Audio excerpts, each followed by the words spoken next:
Hello everyone, welcome back my YouTube channel Vinod Soni classes.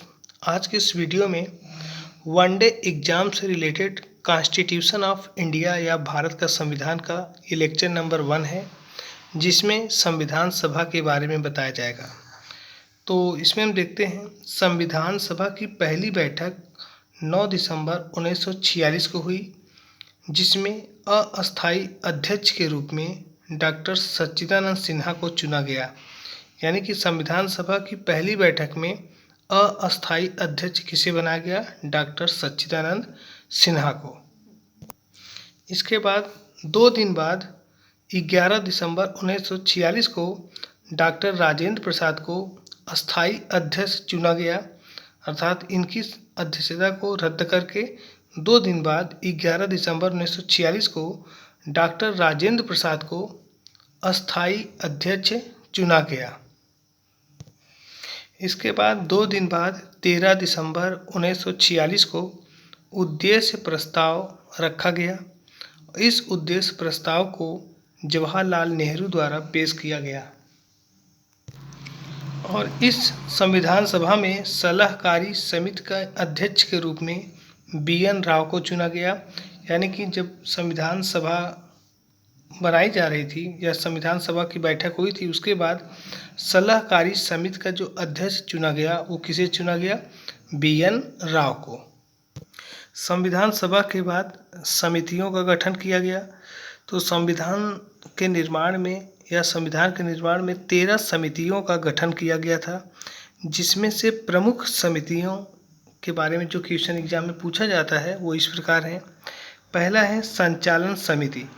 तो संविधान निर्माण के समय संचालन समिति या उसकी देख रेख के लिए किसे अध्यक्ष चुना गया था? डॉक्टर राजेंद्र प्रसाद को।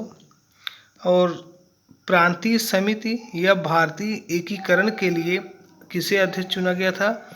वल्लभ भाई पटेल को, यानी कि सरदार वल्लभ भाई पटेल को प्रांतीय समितियों का अध्यक्ष चुना गया, क्योंकि इन्होंने सभी प्रांतों को एक किया था, इसलिए इन्हें भारतीय एकीकरण का भी अध्यक्ष कहा जाता है। अगला है संघ समिति।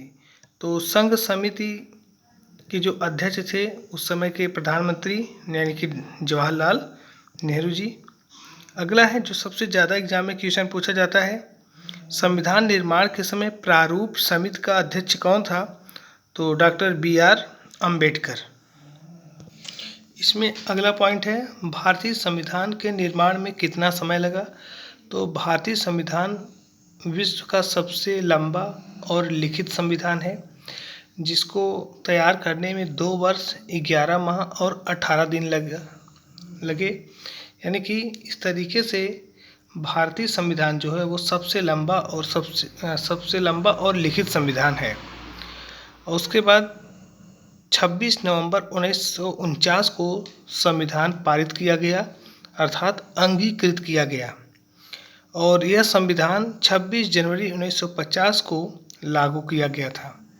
उस समय संविधान की यानी कि मूल संविधान में कितने अनुच्छेद थे, कितने भाग थे और कितनी अनुसूचियाँ थी, जो इस प्रकार हैं।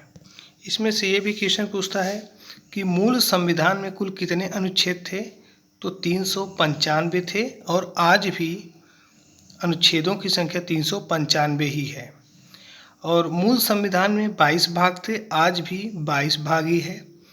लेकिन मूल संविधान में 8 अनुसूचियाँ थी, वर्तमान में अनुसूचियों की संख्या 12 हो गई, अर्थात 4 नई अनुसूचियों को उसमें जोड़ा गया है।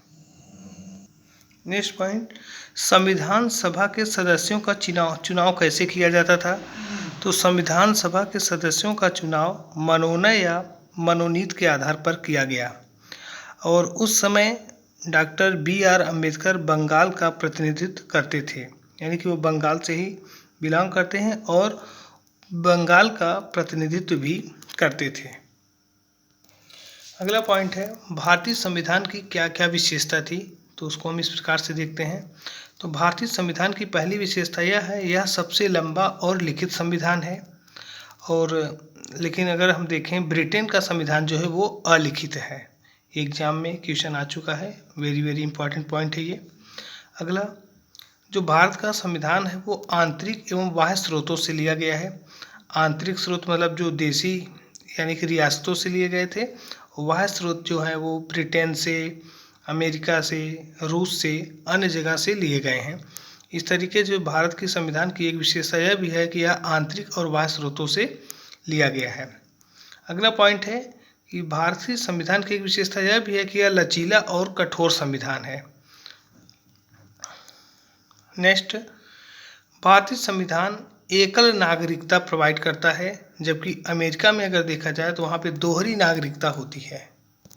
नेक्स्ट पॉइंट, अगली विशेषता यह कि यह राज्य के नीति निर्देशक तत्वों को इसमें शामिल करता है, यानी कि राज्य किस प्रकार से निर्देशित करते हैं उनके नीति निर्देशक तत्व को भी इसमें शामिल किया है। छठवां इसका जो विशेषता है यह मौलिक कर्तव्य को बताता है कि हमारा क्या क्या मौलिक कर्तव्य हैं। तो वर्तमान में 11 मौलिक कर्तव्य हैं। और अगला लक्षण है इसका या अगला जो विशेषता है वो सार्वभौमिकता मताधिकार, यानी कि चाहे वो किसी भी लिंग के हों, किसी भी धर्म के हों, सभी को मताधिकार है। इसे हम लोग सार्वभौमिकता का मताधिकार कहते हैं।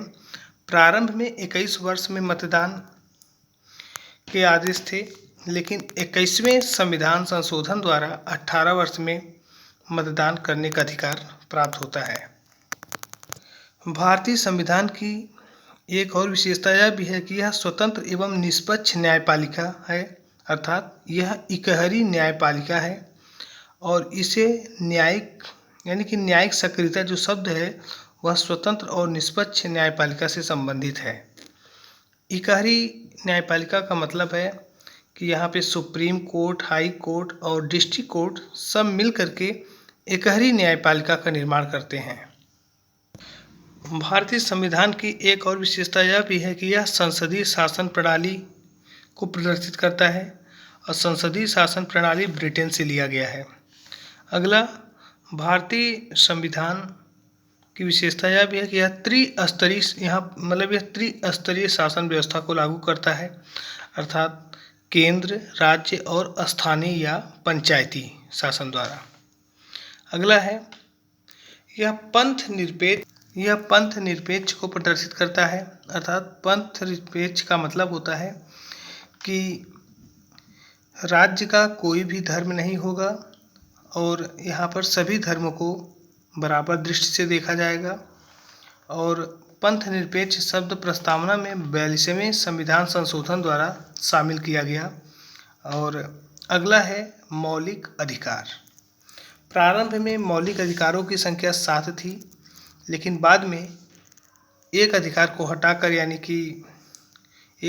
हटाकर कुल मौलिक अधिकारों की संख्या 6 है।